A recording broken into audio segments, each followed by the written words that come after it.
అందరికీ నమస్కారం. నేను మీ doctor Anusha, working as general physician at Shivani hospital, Karimnagar.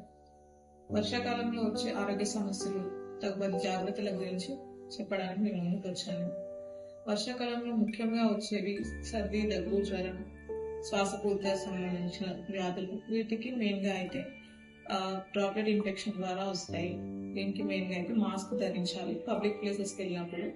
And పిల్లలను దూరంగా ఉంచాలి, లేదా కర్చీఫ్ కానీ ఏదైనా అడ్డు పెట్టుకొని ఉంచుకోవాలి.